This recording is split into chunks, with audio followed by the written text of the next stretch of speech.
Dear ladies and gentlemen, welcome back to the analysis of YOLENO TV. I hope you're well from wherever you watch this channel. I'd like to start this session by appreciating you so much for making this channel grow. If you wish to support us, just subscribe to our channel and give this video a like. So, dear viewers, you all know who Malik Obama is. That is the half-brother to the former US President Barack Obama. So Malik has also weighed in on this issue of the talks between Raila and RUTO. So on Tuesday, like you already know, soon after Raila Odinga had released those information which so many people didn't know, including the aborted talk that was supposed to be chaired by SAMIA SULUHU, the president of Tanzania. Nobody knew that that was what happened, but until after that press statement, it was alleged that it is indeed true that there could have been that kind of attempt. Now, since William Ruto has not disputed those claims, that only confirms that indeed what Raila said during that press statement to the international community was true. So if I may just take you back a bit to a statement that Raila made yesterday. He said, many eminent persons, both local and international, have tried to mediate between Azimio and Ruto's side, but they have been kept at bay by Kenya Kwanza. 2 weeks ago, Mama Samia Suluhu came to Nairobi to try and mediate, but she was kept waiting for 2 days and went back. That was a statement that Raila made during that meeting, and it's that time that many people realized that, oh, kumbe the TZ president was here. So it's a leader. She came here incognito, and because she came here incognito, nobody could have known about that meeting. So the only people who are aware about this meeting or were private to the meeting were one, Raila, Ruto, and probably Mama Suluhu. If you ask me, I think there was a time there when member of parliaments allied to Kenya Kwanza and some of those MPs who were bought from the Azimio, all of them went to State House. There was some kind of crisis meeting there. And the deliberation from that meeting was not good. I suspect that that could have been the time whereby this issue ilikuja and they were talking about it, now got resolved kwamba hawataki. So that's why maybe William Ruto did not heed to the call, because according to Raila Odinga, he said that Ruto is the one who called Samia Suluhu, the president of Tanzania, to Kenya, so that she could have this. They could have this talk, the three of them. So I want to take you to a tweet that Malik Obama shared. But before I take you to that tweet, I will take you through a tweet that William Ruto shared, because Malik responded to what William Ruto posted. So let's go to what William Ruto posted first. He said, my friend Raila Odinga, I'm off to Tanzania for a human capital meeting to harmonize the expansion of employment opportunities in our continent.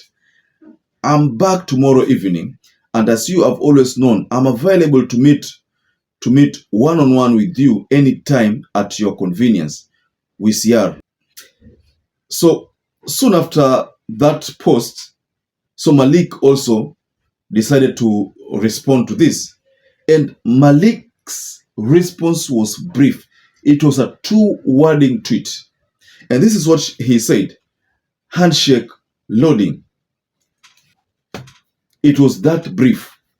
What do you make of that statement?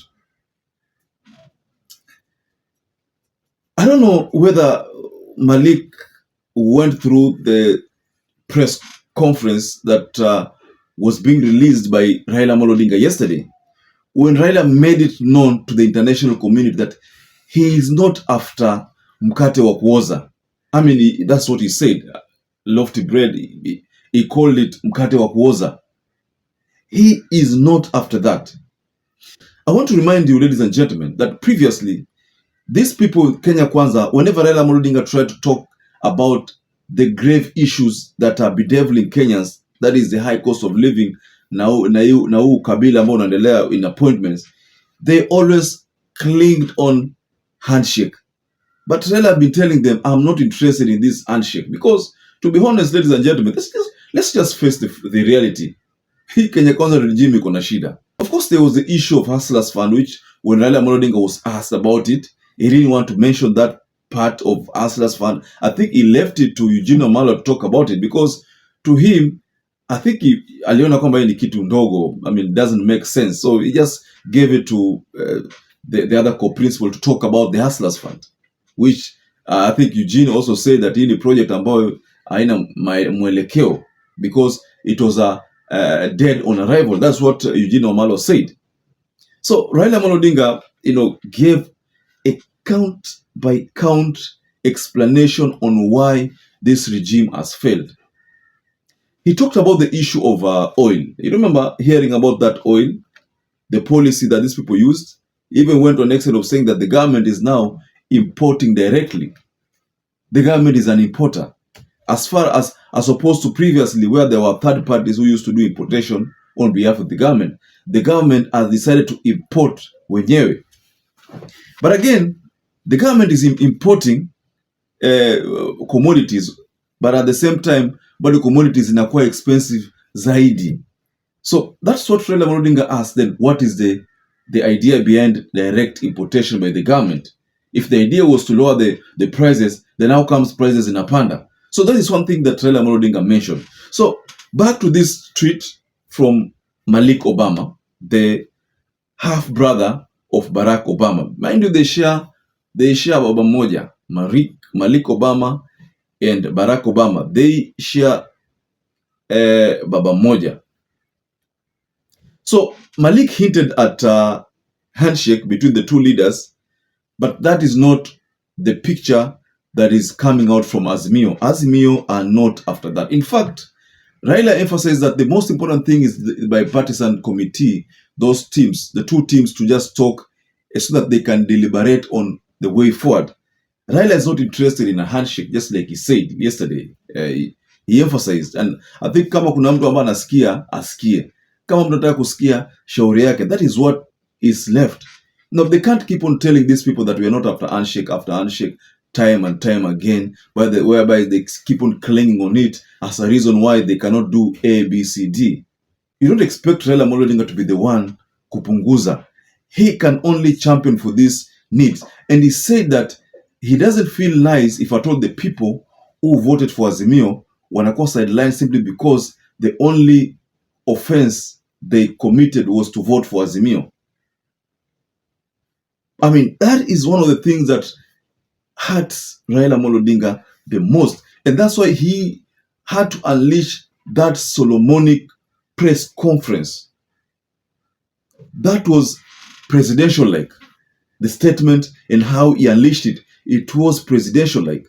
So Malik Obama could be reading a different script from Azimio's position. Azimio's position is not bordering around a handshake, nothing like handshake. In fact, if Raila Amolo Odinga attempts to do a handshake with this regime, that is the end for him. I mean, I'm just being honest here. Honestly speaking, if he does a handshake, it is the end for him. But it's okay if they talk about these issues so that these issues can be addressed, so that again, Raila can continue pressing this government so that the government can do things in conformity with the law. Ladies and gentlemen, in a nutshell, Malik could be reading a different script from what Azimio's stand is all about. Raila cannot do a handshake, but he can champion for these needs. He can continue putting a lot of pressure. I don't know. I was just wondering whether when Gachagua comes from Italy, how he will react. Because you remember, he has been saying, hakuna kuongea kabisa. Now his boss has said that niko ready kuongea. Hakuna kuongea kabisa, niko ready kuongea. The former governor of Uasin Gishu County, Mandago, once said that hii mambo ya siasa hata iweka kwa roho kabisa. And I think I agree with Mandago. That's why you don't find Mandago akiongea vibaya juu ya Raila, because he knows unaongea leo vibaya, kesho nampata huyu mtu ako na usemi zaidi, and that zile usemi ulikuwa nazo they don't make sense. That's why you find that people like Mandago wamenyamaza. Mandago is right. He said that hii mambo ya siasa usiiweke kwa roho sana, usiiweke. So Gachagua ameweka kwa roho, Ndindi Nyoro kwa roho, Ichung'wah kwa roho, Murkomen sio kwa roho hivyo, Kindiki kwa roho. I mean all these people will find it rough because the people's voices must be heard, and they will be heard, ladies and gentlemen. That's the reality. And the signals, the signs are already out there. William Ruto is already saying, I am ready for a talk. So it will be up to Raila Amolo Odinga and the team to decide how they want to conduct this talk. Will it be a one-on-one? Am a team like the bipartisan one, whereby the issues are already there? Those teams can just meet and talk. Is that going to be the direction? So it's just a matter of time before we get the proper plan on how this thing will be conducted. So let's just wait for that occasion. But until we catch up again in our next analysis, I'd like to kindly urge you to give your comment below the comment section there. And also like to urge you to stay safe and stay blessed until we catch up again in our next analysis.